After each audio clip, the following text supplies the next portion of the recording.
ہم وہ وفادار ہیں کہ پانی ہاتھ میں تو ہے، مگر جب تک خانوادہ اہل بیت کو پانی نہیں ملے گا، ننھی سکینہ کو پانی نہیں ملے گا، علی اصغر علیہ السلام کو پانی نہیں ملے گا، تب تک عباس اور اس کے بھائی پانی نہیں پی سکتے۔ اور قربان جائیے آپ کے گھوڑے نے بھی اپنے سم کے ساتھ پانی کو یوں چھینٹا مارا، یوں اس کو، جس کو ہم کہتے ہیں ٹھڈا مارا، اور اس کو یوں آپ نے دھتکار دیا کہ میرا امام نہیں پیتا تو میں بھی تو انہی کا جانور ہوں۔ ان جانوروں کے سموں کو سلام، ان کی عظمت کو سلام۔ اور آج کی رات آپ نے مہلت کس لیے لی؟ آپ نے اپنے خانوادے سے پہلے چراغ گل کیا،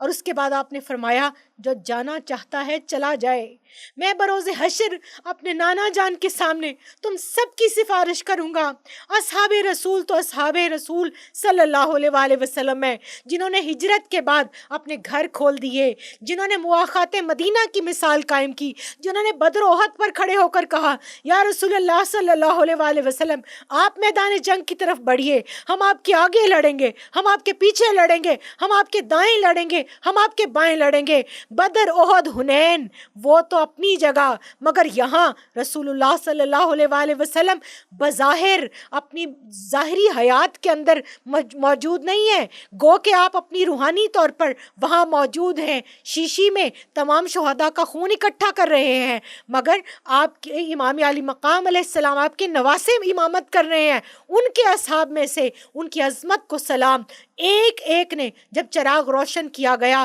تو تمام کے تمام موجود تھے۔ انہوں نے کہا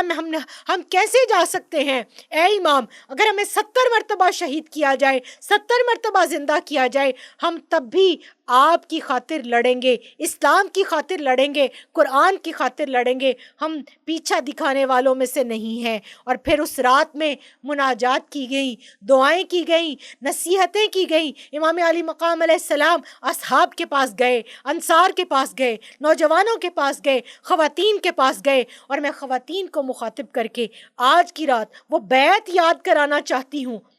جو امام علی مقام علیہ السلام نے اس وقت خواتین سے لی۔ آپ نے فرمایا کہ اے میری بہن زینب، میرے بعد کل یہ لوگ میرے خون کے پیاسے ہیں، کل یوم عاشور مجھے اور میرے اصحاب کو شہید کر دیا جائے گا۔ وہ جو استقامت کا پہاڑ بنے تھے، ایک ایک کو آپ نے جنت میں ان کی جگہ اور ان کا مقام دکھا دیا، اور اپنی بہن سے کہا کہ میرے بعد تم اس قافلے کی سالار ہو اور زین العابدین کی حفاظت کرنا، میرے بعد یہ آنے والے امام ہیں، اور دیکھنا اس طرح صبر کرنا جس طرح ہماری والدہ مکرمہ نے، حضرت فاطمہ الزہرا سلام اللہ علیہا نے نانا جان کے وصال کے بعد صبر کیا تھا، اس طرح عزم، ہمت اور حوصلے سے ڈٹی رہنا، اور دیکھنا جزا فضا نہ کرنا، اور دیکھنا زمانہ جاہلیت کی طرح سینہ کوبی نہ کرنا، اپنے چہرے اور بالوں کو نہ نوچنا، اور کوئی ایسا کلمہ نہ کہنا جس سے اللہ تعالیٰ ناراض ہو۔ صبر، ہمت، حوصلے اور عزم کی داستان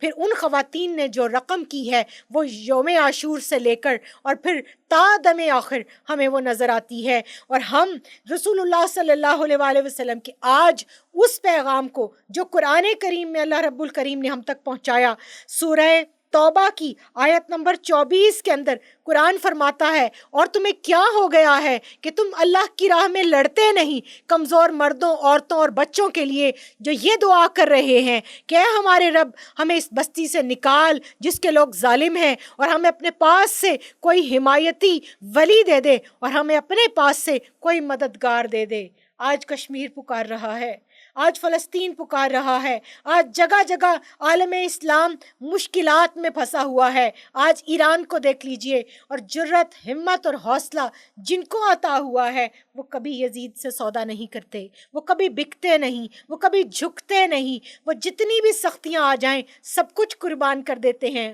آج آپ نے اور میں نے یہ فیصلہ کرنا ہے کہ ہمیں یزیدی فوج کے اندر جانا ہے یا حسینی فوج کے اندر، یا رسول اللہ صلی اللہ علیہ وسلم کے مخالفین میں کھڑے ہونا ہے، یا نعوذ باللہ ہمیں یزید کے پیروکار بن کر اس کے ساتھی بننا ہے۔ اللہ تعالیٰ میرا، آپ کا، ہم سب کا حامی و ناصر ہو۔ قبولیت کی رات ہے، اس رات میں آپ بھی دعائیں مانگیے، ہم بھی دعائیں پوری امت کے لیے اور سب کے لیے مانگتے ہیں۔ کل انشاءاللہ العزیز یوم عاشور ہے، 9ویں اور 10ویں محرم کا جو پیغام ہے ہم اس کو یاد کرنے کی کوشش کریں گے کہ یوم عاشور کس طرح سے اس امت کو بچانے کے لیے، دین کو بچانے کے لیے خانوادہ رسول صلی اللہ علیہ وآلہ وسلم نے اپنی جانوں کے نذرانے پیش کیے۔ السلام علیکم ورحمۃ اللہ وبرکاتہ۔